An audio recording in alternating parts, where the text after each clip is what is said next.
రాజకీయం వేరు, సినిమా వేరు. రాజకీయాన్ని, సినిమాల్ని బ్యాలెన్స్ చేసుకుంటూ ఎదిగిన వాళ్ళు చాలా తక్కువ మంది ఉన్నారు సార్, వాటిలో సక్సెస్ అయిన వాళ్ళు. అలాంటి వాళ్ళలో అప్పుడు ఎన్టీఆర్, ఇప్పుడు పవన్ కళ్యాణ్.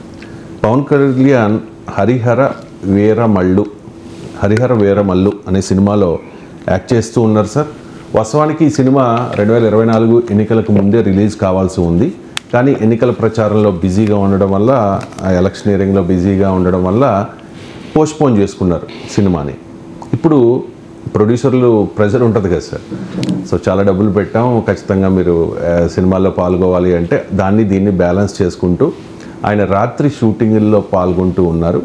పగలు పాలన మీద ఫోకస్ చేశారు సార్. సినిమాను పాలిటిక్స్ను బ్యాలెన్స్ చేయడం మీద అసలు ఫస్ట్ బ్యాలెన్స్ చేయడం లేదు, రాంగ్ అది.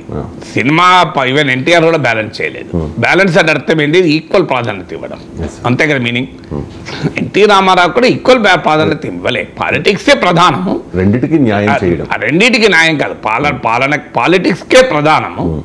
సినిమాలకు కూడా తన వృత్తి కనుక దానికి కొంత సమయం కేటాయించాడు. బ్యాలెన్స్ అనే మీనింగ్ వస్తే ఇంకో రాంగ్ మీనింగ్ కూడా వచ్చే అవకాశం ఉంటుంది. అంటే రాజకీయాలు ఎంత ప్రాధాన్యత, సినిమాలు కూడా అంతే ప్రాధాన్యత ఇస్తున్నాడని. అది నిజం కాదు. సినిమాలకు ప్రాధాన్యత ఇవ్వలే, రాజకీయాలకే ప్రాధాన్యత ఇచ్చాడు. ఎన్టీ రామారావు అయినా అదే చేశాడు, పవన్ కళ్యాణ్ అయినా అదే చేస్తున్నాడు కూడా. అందువల్ల ఈక్వల్ ప్రాధాన్యత అనేది కరెక్ట్ కాదు, బ్యాలెన్స్ చేయలేదు. మనం జనరల్గా వాడతాం, మీరు వాడడం తప్పు కాదు. సాధారణంగా రెండు చేస్తున్నాడు కనుక మనం బ్యాలెన్స్ అంటాం. కానీ బ్యాలెన్స్ అన్నప్పుడు పొలిటికల్ విమర్శలు కూడా వచ్చే అవకాశం ఉంటుంది. ఏంటి పవన్ కళ్యాణ్ ప్రజలు ఎన్నుకుంటే సినిమాలు ముఖ్యమా అని. కానీ నాకు అర్థం కాని అంశం ఏంటంటే, ఇప్పుడు ఒక ఎమ్మెల్యే వ్యాపారం ఉంటుంది, వ్యాపారం చేసుకోవడం లేదా? చేసుకుంటారు. డాక్టర్ ఉంటాడు, హాస్పిటల్ నడుపుకోడా? లాయర్ ఉంటాడు, కోర్టుకు పోవడం లేదా? మీరు కపిల్ సిబల్ చూడండి, ఉదయం పార్లమెంట్ అటెండ్ అవుతాడు, మధ్యాహ్నం పోయి సుప్రీంకోర్టులో వాదిస్తుంటాడు. ఇంకా విచిత్రం చెప్తాను, అనిల్ అంబానీకి వ్యతిరేకంగా పార్లమెంట్లో ఉదయం మాట్లాడాడు, మధ్యాహ్నం అనిల్ అంబానీ తరఫున సుప్రీంకోర్టులో వాదించాడు కపిల్ సిబల్. సేమ్ అంటే ఇక్కడ పొలిటికల్గా రాఫెల్ అంశం పైన అనిల్ అంబానీని అటాక్ చేస్తూ చాలా సివియర్గా మాట్లాడాడు కపిల్ పార్లమెంట్లో ఉదయం. మధ్యాహ్నం అనిల్ అంబానీ కంపెనీ తరఫున లాయర్ అయినా. మీకు ఏం చెప్పమంటారు చెప్పండి. సో మరి వీళ్ళు ఎవ్వరూ లేని బాధ. ఇప్పుడు జర్నలిస్ట్ ఉంటాడు, జర్నలిజం కంటిన్యూ చేయడా? నేనే ఉన్నా, వేరేటోళ్ళు ఎందుకండి, నేను కూడా ఒక ప్రజాప్రతినిధిగా 8 ఏళ్ళు చేశాను కదా. I'm N elected representative. 3 ఉమ్మడి జిల్లాలకు పట్టభద్రులకు ప్రతినిధిని. హైదరాబాద్, మహబూబ్ నగర్, రంగారెడ్డి ఉమ్మడి జిల్లాలు. అంటే తెలంగాణలో ఒక 45 అసెంబ్లీ సెగ్మెంట్లకు నేను ఎమ్మెల్సీని, 6 ఎంపీ సెగ్మెంట్లకు ఎమ్మెల్సీని. మరి నేను క్లాసులు చెప్పలేదా? Monday, Wednesday, Friday Birla institute of technology and sciences bits హైదరాబాద్లో వెళ్ళి 2 గంటలు పాఠం చెప్పుకొని వచ్చేవాడిని. ఎందుకంటే నాకు అప్పుడు యూనివర్సిటీలో 80,000 శాలరీ అంటే ఎమ్మెల్సీగా 40,000 శాలరీ. మరి ఎలా బతకాలి? పిల్లలు చదువుకుంటున్నారు. సో అందువల్ల నేను క్లాసులు చెప్పుకున్నాను. అప్పుడు యూనివర్సిటీలో లీన్లో ఉన్నాడు, ఉస్మానియాలో. ఐ హ్యావ్ రైట్ కనుక విజిటింగ్ ప్రొఫెసర్గా వెళ్ళాడు. 2 o'clock దాకా కౌన్సిల్ అటెండ్ అయ్యి ఎన్నడూ కౌన్సిల్ ఎగ్గొట్టలే. 2 o'clock కౌన్సిల్ అటెండ్ అయిన తర్వాత లంచ్ కూడా చేయకుండా బిట్స్కి వెళ్ళేవాడిని. అక్కడే లంచ్ చేసేవాడిని. 3 o'clock ఆడ క్లాస్ ఉండేది, 40 minutes 45 minutes పట్టేది. అక్కడికి వెళ్ళేవాడిని. 29 kilometers ఉండేది అసెంబ్లీ నుంచి. తర్వాత అక్కడే లంచ్ చేసి క్లాస్ చెప్పేవాడిని. ఇది 4 years చేశాను. 4 years. పోనీ అప్పుడు రిసెర్చర్గా కూడా ఎకనామిక్ అండ్ పొలిటికల్ వీక్లీకి ఆ టైంలోనే ఆర్టికల్స్ రాశాను. జర్నలిస్ట్గా రోజు టీవీలో మాట్లాడాను, రోజు ఆర్టికల్స్ రాశాను. నా పిహెచ్డీని గైడ్ చేశాను. బట్ ఎమ్మెల్సీగా ఒక్క రోజు కూడా మిస్ కాలేదు. నా డ్యూటీస్ ఎక్కడా నేను అందువల్ల అలా అందరూ చేస్తాం. ఒక్క పవన్ కళ్యాణ్ సినిమా వాళ్ళ పాపం వాళ్ళు సినిమాలు నడిస్తే అదో పెద్ద చర్చ మన దేశంలో. అంటే సినిమా వాళ్ళకు వేరే చట్టము రాజ్యాంగం ఉంటుందా? సినిమా కూడా ఒక సినిమా వ్యాపారమే కాదు, అదొక వృత్తి మాత్రమే కాదు, అదొక ప్రవృత్తి.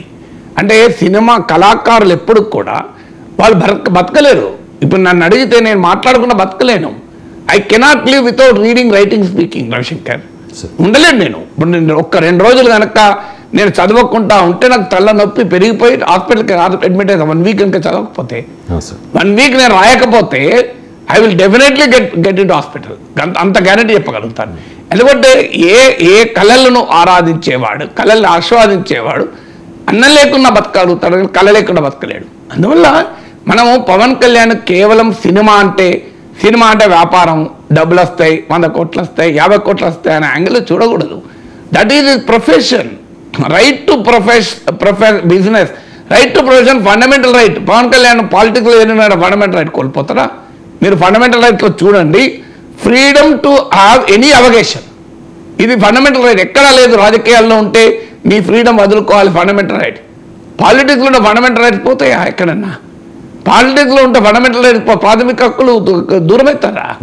అందువల్ల ఆయన వ్యాపారం చేసుకునే హక్కు ఉంది. ప్లస్ ఇది వ్యాపారం కూడా కాదు, ఇట్ ఈజ్ వృత్తి మాత్రమే కాదు, ప్రవృత్తి కదా. Can Pawan Kalyan live without acting? Because he loves acting కదా. ఆయన నటనంటే ఆయన ప్రేమ కదా, ప్రేమ కనుకనే కదా అంత గొప్ప నటుడు అయ్యాడు. సో మనం ఎప్పుడు కూడా ప్రతి దాంట్లో కూడా లంబకోణాలు చూడకూడదు, కుంభకోణాలు చూడకూడదు. ఈ కుంభకోణ వ్యవహారం ఉందే, ఇదే సమస్య. ఏముంది, Pawan Kalyan is an actor, he loves acting. ఇప్పుడు మీకు పొలిటీషియన్లు మ్యూజిక్ ప్రేమికులు ఉంటారు, వాళ్ళు మ్యూజిక్ వదిలేస్తారా? పెయింటర్స్ ఉంటారు, వాళ్ళు పెయింటింగ్ వదిలేస్తారా?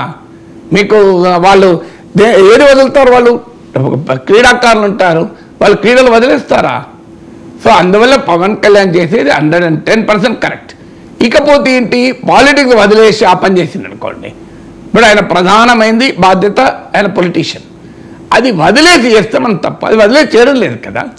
అందులో మీరే మనమే వార్తలే మీడియాలో ఉన్నాం, ఉదయం అంతా పాలిటిక్స్ పబ్లిక్ లైఫ్లో ఉన్నాడు. ఈవినింగ్ టైం దొరికినప్పుడు cinema night make shift studio పెట్టారు ఆయన పార్టీ ఆఫీస్లోనే, అక్కడే నటిస్తున్నాడని నా అభిప్రాయం. ఈవెన్ వారంలో ఒక రోజు కేటాయిస్తే తప్పేం లేదు, ఎందుకంటే ఇది ట్రాన్సిషన్.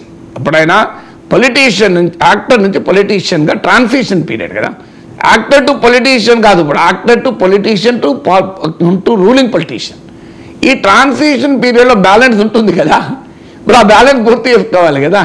ఇప్పుడు సినిమా అంటే పవన్ కళ్యాణ్ ఒక్కడే కాదు కదా, 64 క్రాఫ్ట్ల ఇంతమంది లైఫ్, వారి జీవనోపాధి, వారి ఉపాధి అన్నిటికీ మించి ప్రేక్షకులకు, కోట్లాది మంది తెలుగు ప్రేక్షకులకు they have a right to entertainment కదా, వినోదం వాళ్ళ హక్కు కదా.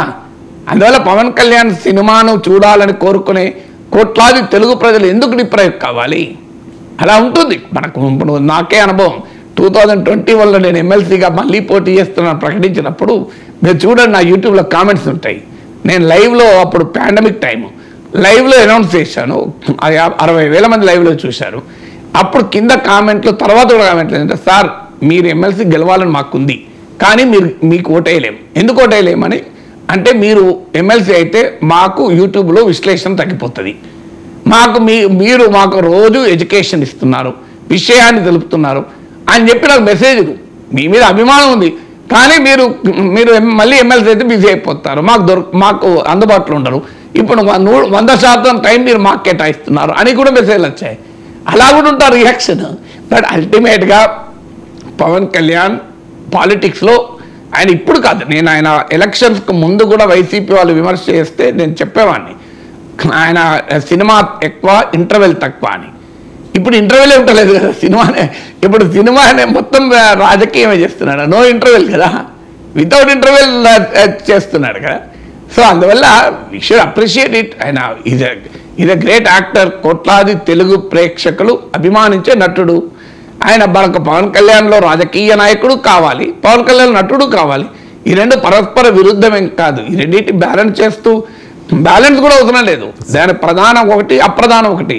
హానర్స్ అంటారు మనకు, BA ఆనర్ డిగ్రీలు ఉంటాయి, BSc ఆనర్స్ అని, అంటే ఒకటి ప్రధానం ఉంటుంది, రెండోది అప్రధానం ఉంటుంది. ఏం తప్పు కాదు కదా అది.